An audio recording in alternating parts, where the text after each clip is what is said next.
BRS MLA పాడి కౌశిక్ రెడ్డిపై case నమోదైంది. అది కూడా కొత్త చట్టం కింద కేసు నమోదు చేశారు.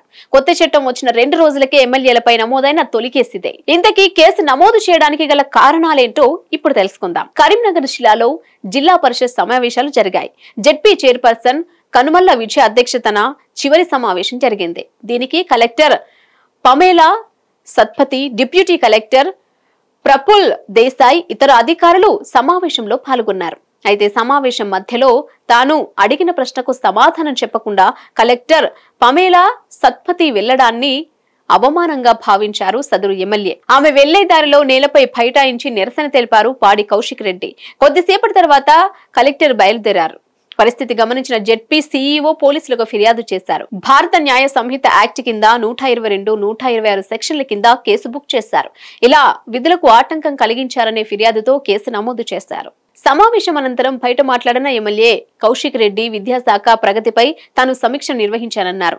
దీనికి హాజరైన ఎంఈఓలకు జిల్లా విద్యాశాఖ అధికారి మెమోలు జారీ చేశారని ఆగ్రహం వ్యక్తం చేశారు. ఈ కార్యక్రమంలో పీఆర్ఎస్ జెడ్పీటీసీలు డీఈఓను సస్పెండ్ చేయాలని డిమాండ్ చేశారు. ప్లకార్డులు పట్టుకుని నిరసన తెలిపారు. దీనిపై సమాధానం చెప్పాలని తాను కలెక్టర్ను డిమాండ్ చేశానని వివరించారు. పోలీసులకు తనకు మధ్య చిన్న వాగ్వాదం జరిగిందని గుర్తు చేశారు. దీనిపై కేసు నమోదు చేస్తారా అంటూ మండిపడ్డారు ఎమ్మెల్యే కౌశిక్ రెడ్డి. ఇది చాలా తప్పు. దీన్ని మేము ప్రివిలేజ్ మోషన్ తీసుకుంటాం, మీరు యాక్షన్ తీసుకోకపోతే. దాదాపు 5 రోజులైంది కలెక్టర్ గారికి కూడా స్పందన లేకపోతే. ఇలా ఈ జెడ్పీ మీటింగ్లో నేను కలెక్టర్ గారిని స్వయంగా మీ అందరి సాక్షిగా నేను అడిగితే ఆమె వెళ్ళిపోతుంటే ఆమెకు అడ్డంగా ధర్నా కూర్చున్న దీనికి జవాబు చెప్పమని చెప్తే పక్కన నుంచి నడుచుకుంటూ వెళ్ళిపోయింది, జవాబు చెప్పలేదు. నేను కలెక్టర్ గారిని అడుగుతా ఉన్నాను, దయచేసి మీరు ఇక్కడున్న ప్రజాప్రతినిధులు, మంత్రులకి, గవర్నమెంట్కి, ప్రభుత్వానికి మీరు దయచేసి లొంగొద్దు, న్యాయం చేయండి. You are an efficient officer, we have all respect on you. మేము దయచేసి మీకు కోరుతున్నా, మీరు వెంటనే యాక్షన్ తీసుకోవాలని మీకు కూడా కోరుతా ఉన్నానని చెప్పి సందర్భంగా తెలియజేస్తాను. అరే ఇది మీరు ఒక్కటే నాకు చెప్పండి, నా నియోజకవర్గం నా పిల్లలకి, నా పేద బిడ్డ పిల్లలకి నేను మంచిగా చదువుకుంటున్నారా లేదా, మంచి ఫెసిలిటీస్ ఉన్నాయా లేవా, భోజనం మంచిగా పెడుతున్నారా లేదా, బట్టలు అందరికి ఇచ్చిరా లేదా, బుక్స్ అందరికి ఇచ్చిరా లేదా, రోజు క్లాస్ రూమ్లో నీట్గా పెడుతున్నారా లేదా, రేపు క్లీనింగ్ అవుతుందా లేదా అని అడగడం తప్ప అని నేను అడుగుతున్నా. ఒక్కసారి ఆలోచన చేయండి, ఇది ఎంత అన్యాయం. దాని తర్వాత అది పెట్టిన తర్వాత ఈ నోటీస్ పంపడం అనేది ఎంత అన్యాయం. ఇలా ఎంత సిగ్గు చేయడంటే జిల్లాల మంత్రి గారు రివ్యూ మీటింగ్ పెట్టి ఎడ్యుకేషన్ ఎట్లయితుంది అనేది తెలుసుకోవాల్సింది పోయి ఇవాళ వాళ్ళు మర్చిపోయి వాళ్ళు కనీసం రివ్యూ మీటింగ్ పెట్టకుండా ఒక బాధ్యతగా పట్టించుకోకుండా ఇలా మేము రివ్యూ మీటింగ్ పెడితే యాక్షన్ తీసుకుంటే ఎక్కడ? How far is this correct? దీన్ని మాట్లాడితే జవాబు ఉండదు.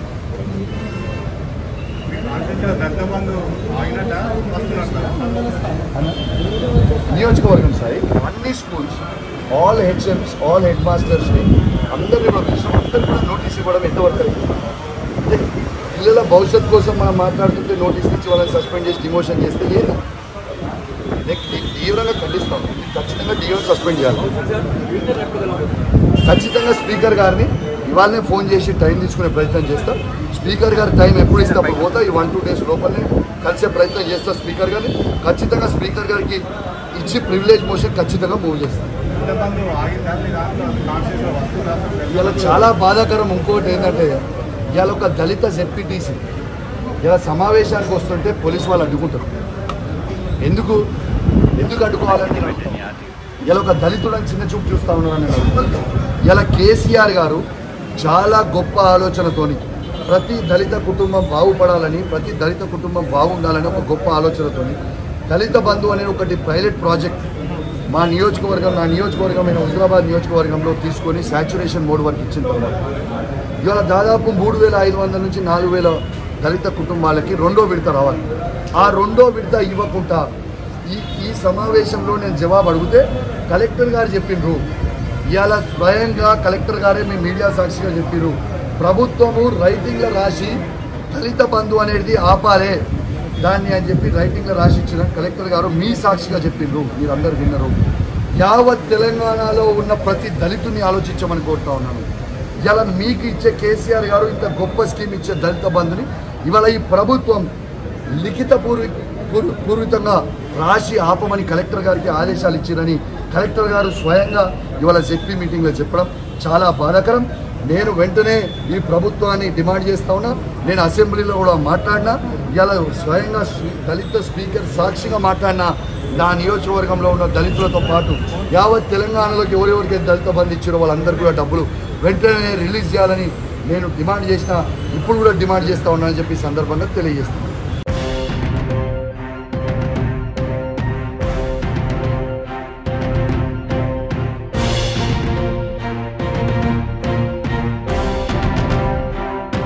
హిట్ టీవీ యాప్ ని డౌన్లోడ్ చేసుకోండి. ఇందులో short news, live news, entertainment movies అన్ని అవైలబుల్ గా ఉన్నాయి. Please download hit TV app. Hit TV app ని ఫ్రీగా డౌన్లోడ్ చేసుకోండి.